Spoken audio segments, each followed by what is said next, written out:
부채는 기업의 힘을 늘려주는 지렛대. 시골에서 오두막 집을 짓고 농사를 짓던 모우망 씨는 어느 날 우연히 보물지도를 손에 넣게 됩니다. 그런데 보물을 찾으러 가려던 대서양과 태평양과 대서양을 건너 아프리카의 외딴 마을까지 가야 하므로 많은 장비와 이동 경비가 필요했습니다. 수중에 돈 한 푼도 없던 모험 씨는 자금 조달 방법을 두 가지를 생각했습니다. 첫째는 친구에게 사정을 이야기하고 동업을 하는 것이었습니다. 친구와 보물을 5대5로 나눠 갖는 대신 필요한 자금 1억을 전액을 친구가 출자하자는 것이었습니다. 다른 방법은 유일한 재산인 오두막집을 담보로 해서 은행에서 1억을 돈을 빌리는 것이었습니다. 여러분께서는 과연 어떻게 결정할 것입니까? 위의 사례는 비단 동화에서뿐만 아니라 일반 기업에서도 흔히 직면하는 상황입니다. 보물찾기 프로젝트를 벌이는 듯 기업이 불확실성이 높은 신규 사업을 추진하는 경우 말입니다. 이때 친구와 동업하는 것은 프로젝트에 다른 투자자를 끌어들여 자금을 조달하고 은행에 차입하는 것은 부채가 발생하는 것입니다. 오호망 씨가 친구와 동업하기로 한 후 실제로 보물을 발견했다면 처음에는 매우 기쁘겠지만 곧 친구에게 주어야 할 50%의 지분이 아까운 마음이 들 수 있습니다. 보물 찾기 위해 필요해서 출자를 받은 돈은 1억 원이지만 보물의 총 가치가 10억 원이라면 결국 5억 원씩 친구와 분배해야 합니다. 하지만 은행에서 차입하는 것은 선택을 했을 경우 원금 1억 원의 일부 이자만 상환하면 나머지 모든 것은 내 것이므로 기쁨은 2배가 될 수 있습니다. 반면에 보물찾기가 실패했을 경우에는 어떻게 될까요? 많은 시간과 노력이 헛수고로 돌아가긴 했겠지만 내가 쓴 돈은 모두 친구에게 출자받은 것이기 때문에 비록 친구는 한 명 일을 짓게 될지언정 금전적인 손해는 면하게 됩니다. 하지만 은행에서 차입한 경우 담보로 설정한 오두막 지급도 날리고 나머지 원금과 이자를 갚기 위해 얼마나 중노동에 시달려야 할지 모릅니다. 즉 부채는 원금과 이자는 어느 정도 확정된 상태이기 때문에 이익이 생긴다고 늘어나거나 손실이 발생했다고 줄어들지는 않습니다. 그래서 부채의 조달 후 이자보다 많은 수익을 벌어들인다가 따라 상황이 바뀔 수 있습니다. 이것은 마치 고정판은 변함이 없고 지렛대만 위아래로 움직이는 것 같아서 재무 레버리지 효과라고 합니다. 나의 힘은 적게 투자하고 남의 힘을 활용한다는 의미입니다. 나의 힘은 적게 투자하고 남의 힘을 활용한다는 의미도 있습니다. 결국 부채는 잘 관리되면 조달한 자금을 이용해 더 큰 효과를 볼 수 있지만 그렇지 않으면 오히려 기업에 큰 부담으로 작용하게 됩니다. 변동성이 크므로 위험하다고 할 수 있습니다. 따라서 회계 정보를 통해 경영을 분석할 때 부채와 관련된 정보는 더욱 주의 깊게 다루어야 합니다. 부채는 언젠가 갚아야 할 의무입니다. 부채 역시 갚아야 할 시점이 언제 도래하느냐에 따라 유동부채냐, 비유동부채냐로 분류가 됩니다. 유동부채는 1년 이내 갚아야 할 부채, 비유동부채는 1년 후에 결제될 것으로 예상되는 부채를 말합니다. 재무상태표상 부채는 우선 상환 또는 의무를 이행해야 할 순서로 기록됩니다. 부채는 다시 금융부채와 비금융부채로 분류할 수 있습니다. 금융부채는 현금으로 결제되는 매입채무, 미지급금, 차입금, 사채 등을 의미합니다. 비금융부채는 현금이 아닌 재화나 서비스로 제공되어야 할 의무를 의미하는 것으로 선수금, 선수이익, 선수수익 등이 예를 들 수 있습니다. 그리고 확정부채와 충당부채로 분류할 수 있습니다. 부채의 존재가 확실하며 지급해야 할 금액이 확정되어 있는 부채를 확정부채로 분류하는데 매입채무, 미지급금, 차입금, 사채, 예수금 등 대부분의 금융부채가 확정부채입니다. 이에 반해서 결산인 현재 부채의 존재가 불확실하거나 지출할 시기 또는 금액이 불확실한 부채를 충당부채라고 합니다. 제품 판매 보증 충당부채, 하자 보수 충당부채, 포인트 충당부채, 복구 충당부채, 마일리지 충당부채 등이 여기에 속합니다. 재무상태표에 표시된 부채의 종류. 2020년 삼성전자.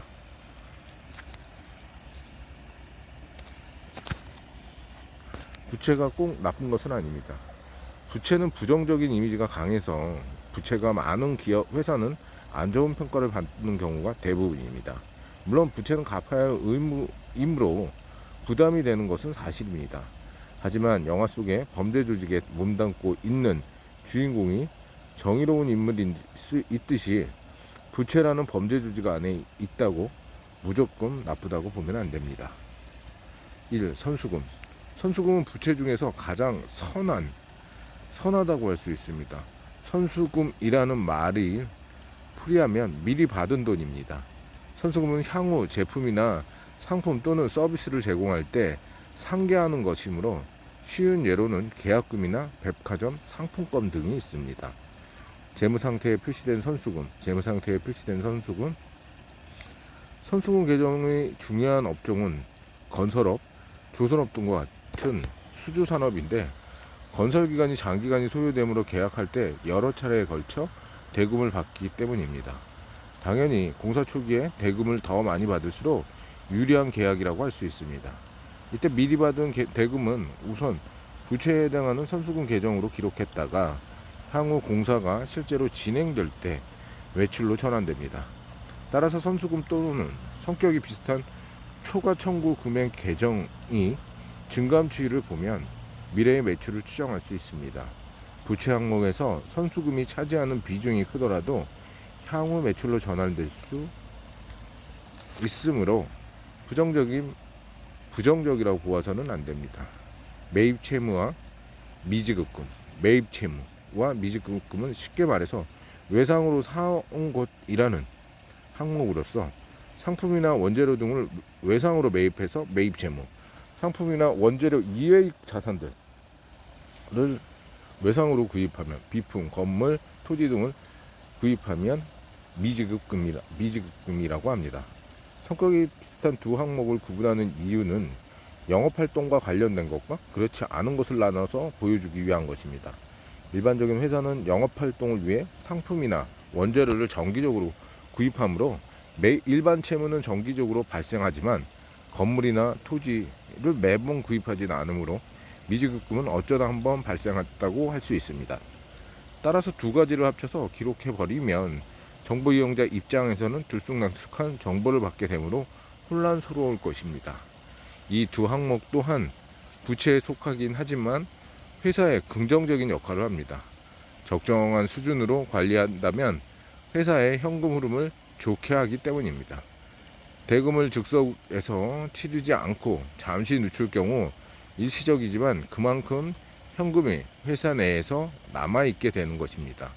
물론 무조건 받을 돈은 빨리, 줄 돈은 천천히라는 구호를 외치는 것은 좋지는 않지만 다른 부정적인 효과가 없는 경우라면 현금이 회사에 오래 머물도록 하는 것은 현금은행 경영의 기본이라고 할 수 있습니다. 2021년 미국 뉴욕 증권 거래소에서 상장한 쿠팡의 경우에도 유통시장을 장악한 독점적인 힘을 활용해 매입 채무 지급 기간을 유리하게 가지면서 영업현금 흐름을 개선한다는 점을 높은 공모가로 기록하는데 큰 공을 세웠습니다. 물론 이에 대한 부정적인 시각이 있는 것도 사실이지만 비즈니스 세계는 늘 냉정합니다. 쿠팡의 3년간 영업 흐름.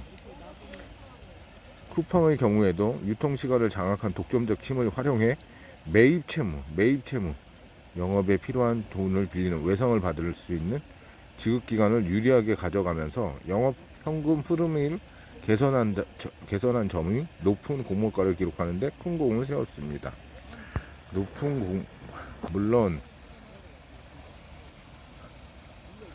매입 채무, 차익금과 사채. 롯데그룹 고 신격호 회장은 사업을 실패해도 누구에게 피해가 가지 않는 범위 내에서 돈을 빌린다는 지론이 있다고 합니다. 그래서 수많은 기업이 도산했던 IMF 외환위기 때 자본 대비 부채 비율이 80%를 밑돌게 관리함으로써 오히려 발전의 기회로 삼을 수 있었습니다. 과다한 차익금과 회사 채권 발행이 기업의 부담으로 작용할 수 있다는 것은 누구나 알 수 있습니다. 그러나 앞서 설명한 재무 레버리지 효과를 생각하면 차익금과 사채가 이러한 부정적인 시선에 억울해하는 이유를 알 수 있을 것입니다. 회계지능이 높은 사람일수록 단순히 재무상태표의 부채 항목에 차익금 비중이 높다고 해서 이 회사가 힘들겠구나라고 생각하지는 않습니다. 재무상태표만 보지 않고 반드시 주석 정보를 활용해서 자금의 조달처, 조달금리, 상환계획까지 분석하기 때문입니다. 고려아연 2020년 재무제표 22번 주석 장단기 차익금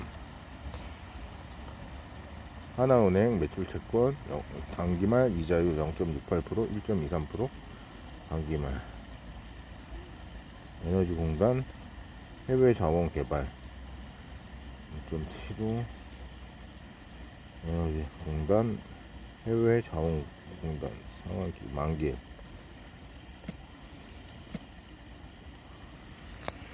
위쪽의 고려아연의 재무제표를 살펴보자. 차익금이 조달금리가 대부분 0.168%에서 1.27%에 머물러 있을 뿐만 아니라 장기 차입의 경우 만기가 5년 이상인 것이 대부분이다. 즉 싼 이자로 오랫동안 충분히 돈을 빌릴 수 있고 그만큼 안정적으로 운영되고 있다는 뜻입니다. 단기 차입의 경우는 내역을 보면 매출채권을 할인으로 현금의 유동성을 활용하는 일반적인 팩토링, 매출채권의 회수기간까지 기다리지 않고 조기에 회수하는 것, 금융기관을 활용함으로 단기 운영자금의 부족과 상관없음을 알 수 있습니다. 이처럼 재무상태표의 차익금을 절대금액만을 봤으면 부담스럽게 느낄 수 있지만 주석의 조달금리와 만기 등으로 확인하면 생각이 달라질 것입니다. 주석으로 확인하는 것이 무엇보다 중요합니다. 충당부채와 우발부채. 재무상태표의 부채는 갚을 대상자, 상환기간, 금액이 확정된 부채 이외에 추가적으로 인식해야 할 부채 항목이 있기 때문에 우리가 알고 있는 빚보다는 그 범위가 넓습니다. 즉 상환 시기와 금액이 미확정된 상태라도 해도 일정한 충족 요건이 충족되면 충당부채에 해당합니다. 예를 들어 외식 브랜드를 많이 가지고 있는 기업은 이용 고객들에게 구입액의 일정 부분을 포인트로 적립해 줍니다. 나중에 이 포인트를 어떤 고객이 언제 얼만큼 사용할지 정확히 알 수는 없지만 어쨌든 기업은 그에 상응한 서비스를 제공할 의무가 있으므로 포인트 충당 부채로 재무상태표에 기록하게 됩니다. 고객이 적립한 포인트는 기업 입장에서는 언젠가는 제공해야 될 충당 부채입니다. 지멘스의 경우 장기간 설비, 제작 등 장기간 용역에 제공되는 수주 업무를 진행하면서 당초 계획 원가보다 매출을 넘어가는 원가의 경우 완료 전이라도 공사 송실을 충당부채로 인식합니다. 또한 완료가 되면 하자보수 책임이 있으므로 하자보수 충당부채 또한 인식됩니다.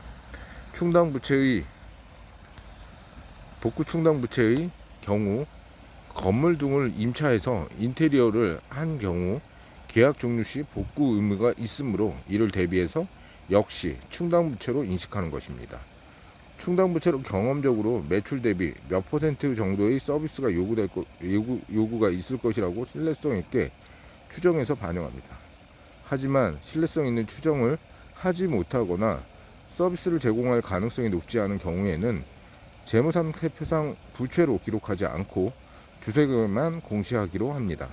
만약 가능성이 거의 없다면 주석에도 기록하지 않을 것입니다. 이는 가능성은 적지만 갑자기 튀어나올 수 있는 부채라서 우발부채라고 합니다. 손해배상 소송에서 피소를 당했는데 아직 소송이 진행 중이고 손해배상 금액이 확정되어 있지 않고 패소 여부도 확실치 않다면 주석에만 공시하는 것입니다. 따라서 여러 번 강조했듯이 회계정보 이용자라면 주석을 잘 살펴봐서 우발부채 정보 또한 파악할 필요가 있습니다. 두산건설의 매각 걸림돌 PF 우발부채. 두산그룹의 대대적인 구조조정 안에 계열사 두산건설을 매각에 포함했지만 정작 시장의 반응은 냉담합니다. 두산건설이 잠재된 우발부채를 해소하지 않는 한 매각 가능성은 낮다는 분석이 지배적입니다. 특히 부동산 프로젝트 파이낸셜 관련 보증과 사회 간접 자본 관련 보증이 두산건설의 발목을 잡을 수 있다는 지적이 나왔습니다. 전문가들은 겉으로 드러난 실적보다는 우발 부채에 주목해야 한다고 지적했습니다. 현재 수면 아래에 가라앉아 있지만 언제든지 대규모 손실로 이어질 수 있기 때문입니다. 팍스넷 뉴스 2020년 4월 29일 두산건설 PF 관련 보증에 회계 인사이트. 나는 우리 집의 자산인가? 나는 우리 집의 자산인가 부채인가? 오래전 네이버 지식에 올라온 질문 중에 흥미로운 것이 있습니다. 질문 내용은 이것입니다. 이 질문은 한 여대생이 채택한 답변은 다음과 같습니다. 이 질문을 한 여대생이 채택한 답변은 다음과 같습니다. 회계학과 2학년의 여대생입니다. 회계절의 철회 이론을 강의를 듣는데 교수님이 본인이 가정에서 자산인지 부채인지 작성하시오라고 숙제를 내셨습니다. 도무지 무슨 말인지 알 수가 없어서 구조 요청합니다. 리플 달아주십시오. 부자 아빠 가난한 아빠에서 수입이 없는 지출을 만드는 모든 것을 부채라고 보던데 지금 현재 대학생이라면 등록금이 나가는 상태일 것이고 물론 용돈도 받아서 쓰겠죠. 현재 부채에 가까울 것 같네요. 하지만 부모 입장에서는 혹은 가족의 일원으로서 재원 서비스 소유권 등을 보면 자산입니다. 만약 정부의 실수나 사고로 다치거나 특히 죽을 때 예로 조처한다면 정부에선 가족에게 피해 보상을 합니다. 그러나 가장 중요한 것은 답을 내셔도 됩니다. 사람은 화폐 가치로 평가하기 힘듭니다. 직접 경제적인 자원이 아닐까. 경제적인 원천이 아닌 걸로 사람을 평가한다면 가족에게 있어서는 님은 아직 값진 구성원일 것입니다. 한마디로 자선입니다. 우기세요. 아무도 정의할 수 없습니다. 채택되지 않은 답변 중에 이런 것이 있었습니다. 집안에 얼마나 도움이 되었는지 알아오라고 하셨구려. 지금까지 집안에서 당신을 투자한 만큼의 기대치가 앞으로 있다면 그것은 자산일 테고 암울한 미래를 기다린다면 당신은 부채입니다. 사람을 자산이나 부채로 구분하는 것은 냉정한 일이지만 한 번쯤 생각해 볼 주제인 것 같습니다. 나는 가정에서 또는 회사에서 자산일까 부채일까?